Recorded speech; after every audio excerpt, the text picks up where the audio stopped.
Hello bro and sis. Perkenalkan, nama aku Vira. Aku di sini mau ngasih sedikit materi terkait mata pelajaran bahasa Indonesia. Sebelum belajar, alangkah lebih baik kita berdoa dulu ya.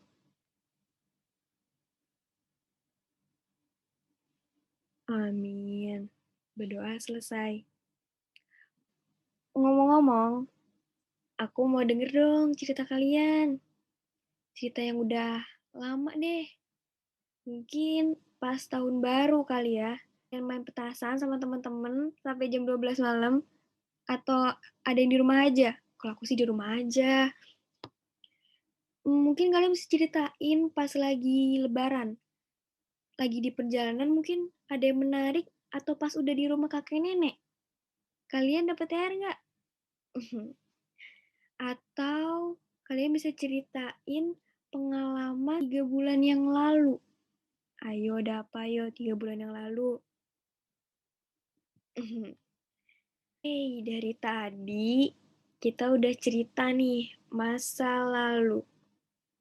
Aduh, jadi nyanyi. Sebenarnya kita mau belajar apa sih?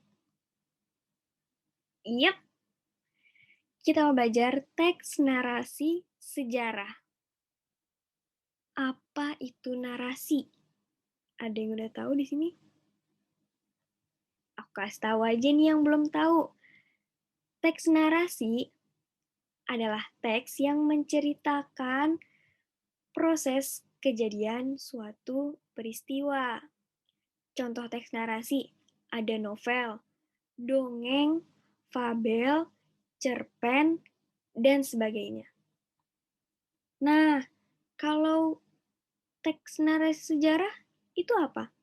Teks narasi sejarah, teks yang berisi peristiwa sejarah yang terjadi pada masa lampau.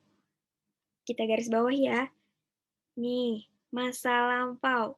Zaman dahulu. Misalnya, teks narasi tsunami Aceh tahun 2004. Itu terjadi tahun 2004. Artinya itu sudah lama atau masa lampau. Terus contohnya ada lagi teks narasi proklamasi dan sebagainya. Nah, ciri-cirinya apa sih teks narasi sejarah ini? Ciri-ciri yang pertama, ada perubahan dari waktu ke waktu. Waktu di sini bisa berupa tanggal, bulan, dan tahun. Yang kedua, ada tokoh yang diceritakan. Jadi ada pelaku dalam peristiwa tersebut. Yang ketiga, nah, terdapat konflik atau permasalahan. Ingat ya, ciri-cirinya ada 3. Kita masuk ke 5W plus 1H.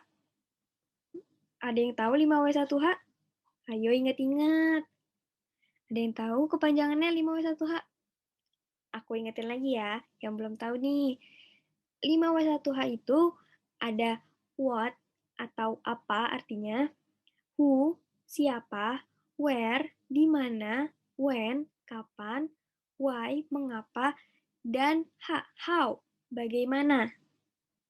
Oke, 5W 1H.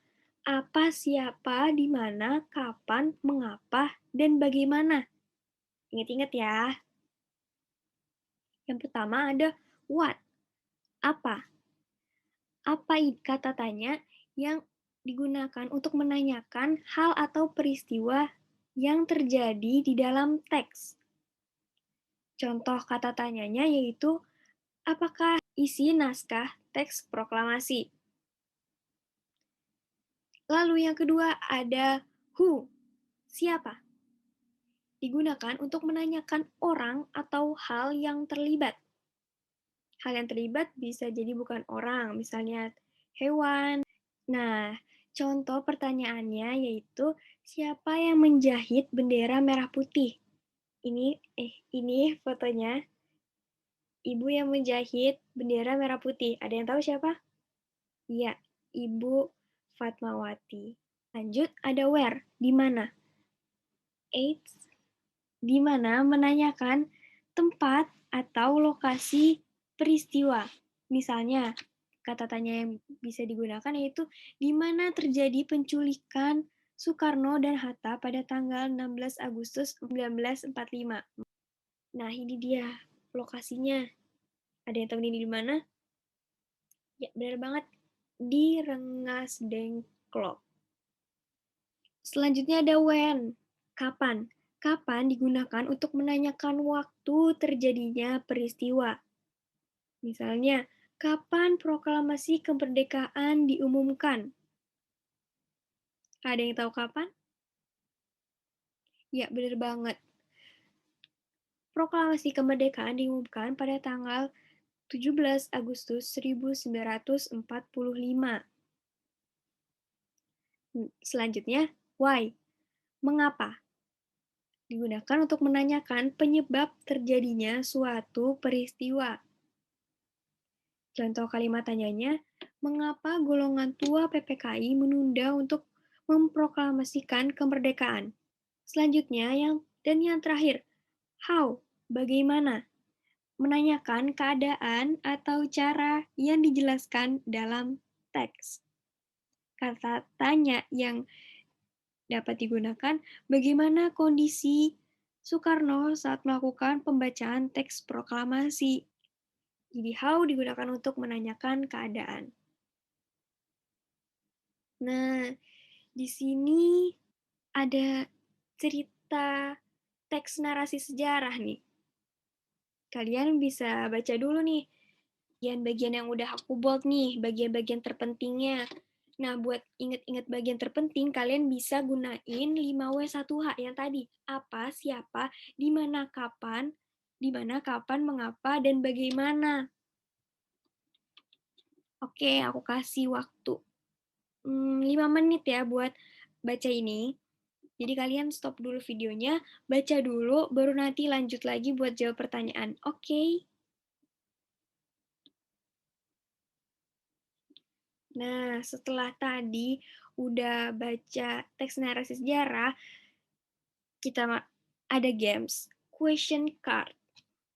Kalau nanti kalian diajarin tatap muka sama kakak-kakak TIS lainnya, bisa main question card ini. Tapi untuk sekarang, kalian bisa tulis jawabannya di buku tulis masing-masing ya. Jadi, ada pertanyaan yang pertama. Apa kegunaan termos? Ayo, tadi udah ada tuh di teks. Ayo, apa kegunaannya? Tulis di buku tulis masing-masing ya jawabannya. Yang kedua, siapa pencipta termos? Yang pasti sih bukan aku. Yang ketiga, kapan pertama kali termos dibuat? Ayo, tahun berapa tuh? Udah keceplosan. Lanjut, yang keempat, apa saja bahan yang digunakan untuk membuat termos pada masa itu? Kalau nggak salah sih ada beberapa bahan yang digunakan. Coba diingat-ingat ya. Yang kelima, bagaimana James Dewar dapat menemukan termos? Ayo, bagaimana?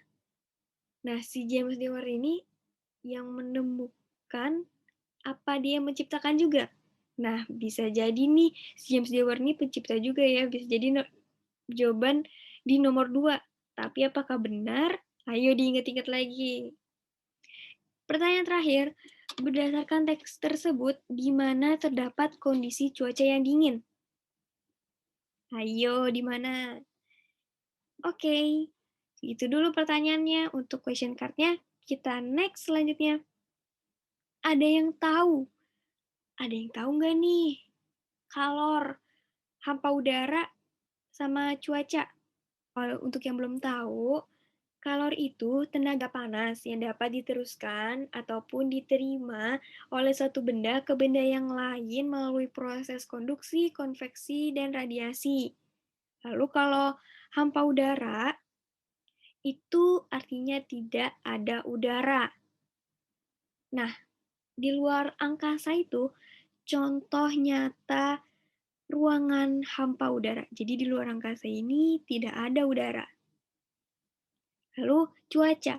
Cuaca itu keadaan udara yang terkait dengan temperatur, cahaya matahari, kelembapan, kecepatan angin, dan sebagainya. Udah habis ini materinya. Berarti waktunya kuis. Latihan soal, yeay. Oke, ada 5 soal nih. Kalau aku lihat sih mudah ya.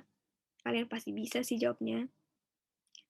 Kalian bisa jawab di pertanyaan-pertanyaan ini di buku tulis kalian masing-masing ya. Oke. Wah, sudah habis ternyata. Segitu dulu dari aku, Vira.